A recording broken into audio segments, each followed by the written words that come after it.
You want to see all children not in school uniform? Okay. A few years ago, I retired from teaching UK, and I particularly love the stories of MC from schools and colleges.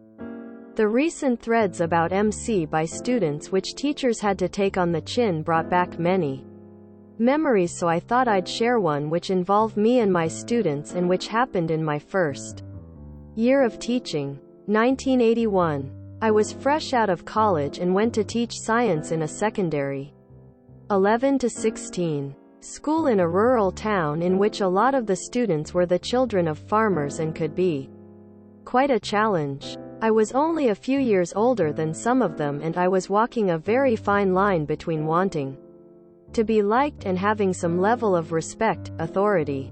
Something which every new teacher will remember. I had replaced a popular teacher and had been given his tutor group, home group, and they weren't making it easy for me. To be fair, I probably deserved it.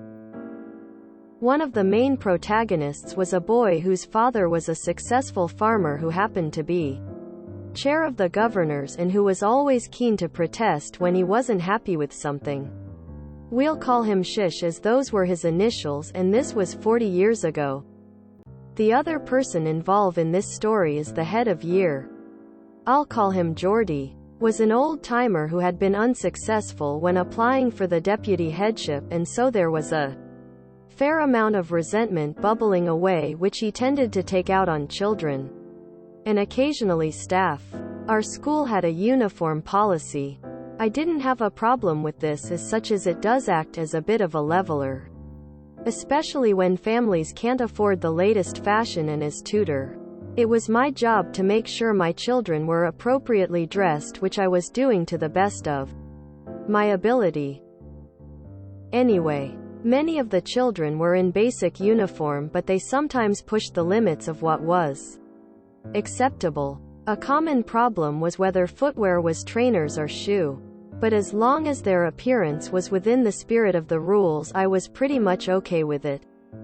Geordie, however, was not. At a team meeting, he went on a rant about how standards were being allowed to slip and that we were not being vigilant enough. He reminded us that it was our job to maintain standards and ended with the demand that the next day we send to him any child who was not in proper uniform. He waved the school handbook at us and told us if we didn't know what that was, we could find it in there. I was well pissed. I was walking a fine enough line with these students, and this wasn't going to make my life any easier. Cue the malicious compliance. I checked the school handbook very carefully, and the next morning I was ready. After I had taken the register, I announced that anyone not in proper school uniform would be reporting to Mr. Geordie. Groans and protests. First of all, I sent a couple of gobshites who were always pushing things too far, but then I began the malicious element. The regulation said black V-neck jumper. Yours has a round neck. Down you go. Is that a logo on your shirt? It says plain white here, off you go. The regs also specified plain black socks. They had been written some years earlier and never reviewed. In the early 80s, many children wore white socks. I know. So down went all the white socks, and the atmosphere in the classroom got distinctly more hostile towards me. Then I singled out Shish, the class mouthpiece. Down you go, I insisted. He was furious and came right up to me and was almost in my face. He demanded to know why. So I told him. He was wearing black socks, but I had noticed they had two colored bands around the top. I explained that the rules specifically said plain black socks and that his were not plain. He was mad and our eyes locked, and then it happened. To this day I remember how his face changed as he realized that this was not me against him. It was us against Geordie. He then went round the class helpfully pointing out all the minor infringements that I had missed. And we ended up sending every child in the class, apart from 3 or 4 who were in full uniform and who were frankly disappointed not to be sent down. Geordie had gone hard on the first few children who went down and then couldn't treat the others differently, so he got it in the neck from parents who didn't appreciate being contacted about stripy socks. Shortly after this, the rules were rewritten to be more flexible as long as the spirit of the uniform was upheld. From that day on, I had a fantastic tutor group. Shish became head boy and was a credit to the school and worked as hard for me as any child I taught since. And in 40 years of teaching, despite many instances of MC, I never managed to top the time my students collaborated with me in an act of MC.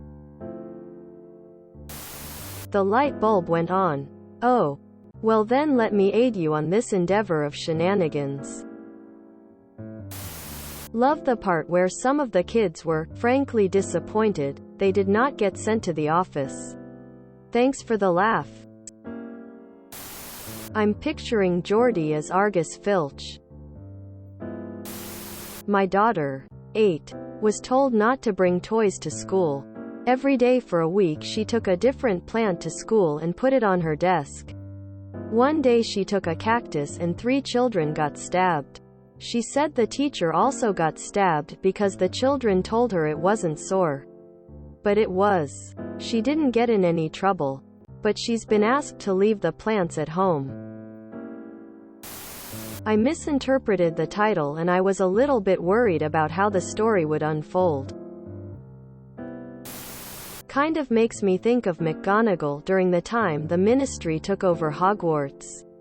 Or something like that. It's been a while. I have a similar story. My school's dress code wasn't quite that stringent, but there were still a few specific rules. Such as if you wore a skirt, shorts, capris. Your leggings, socks, tights had to be black, white, navy blue. What this means is that if you wore pants you could wear whatever socks you wanted. I wore brightly colored striped socks with ballet flats. And pants. The kind where the top of the foot is visible. Hey. I was within the rules. The issues happened when other girls began to tuck their pants into tall socks, completely ruining the joke and making them change the rules for everyone. I thought Shish was going to be a shithole, but apparently not. Great story. The day you went from being a teacher to being an educator. I love it. This reminds me of how my school had an intentionally ambiguous rule of no cult hairstyles. Basically, if they didn't like it, it had to go. I had a red streak on one side and tried to explain it's not a cult if no one else is doing it. This is beautiful. Well done. Our school had a uniform policy. I didn't have a problem with this as such as it does act as a bit of a leveler. Especially when families can't afford the latest fashion. What about when you can't afford the uniform? We were paying through the nose to send our girls to Catholic school. Uniforms. Of course. But you couldn't just walk into Sears and buy a plain white blouse and black socks. You had to buy officially approved uniform components. And there was only one supplier. I suspect the school was getting a kickback from them. $30 for a plain white blouse. When at the time Sears was charging $5 and Walmart was charging $3. That kind of pricing was commensurate for everything else as well. Blouse. Ugly plaid jumper. Socks. Jacket. Shoes. At least $200 per kid at a time when my clothing budget was $30 per month for a family of 4. And daughter number 1 couldn't pass down her uniform to daughter number 2. They changed the uniform a little bit every year. So last year's white blouse had the wrong kind of collar and the ugly plaid jumper was styled wrong. And everything had to be bought new. That is awesome. Most excellent. I wonder how many days that they did this before Jordy changed the rules. Substitute teacher tip, and you'll get better as you go. Determine alpha kid in the room. Get them to buy in. And you'll survive. About 20 years ago, my children's school, in Michigan, set a simple policy of no gang colors could be worn in school. Anyone caught wearing any gang colors would be sent home for the day. Okay, I thought, so I hit the internet and put together a brochure that listed the colors of all the gangs in North America. It was quite exhaustive, including every primary color, every color combination, and even clear and opaque as a color. I emailed this to every member of the school board, the principal and superintendent, with the note that I fully expect them to enforce this rule with no exceptions. By the time school started, they had strangely canceled that policy. I guess they figured it out. Ban all gang colors and you have nothing left. My new favorite word, gobshites. Lol. Great story. You're the teacher the world needs. Thank you. Even if it wasn't me you taught. There is a lot to be said for the educators that allow us to formulate these thoughts and ideas onto a medium. Parents may be capable too.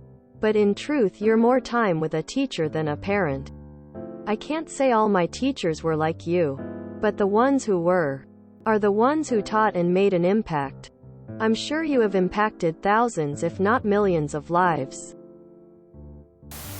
I love this! Exclamation mark. If you enjoyed this video, please check out our playlists full of similar content. Epic Ericast is like doom scrolling for your ears. Please like, share, and subscribe.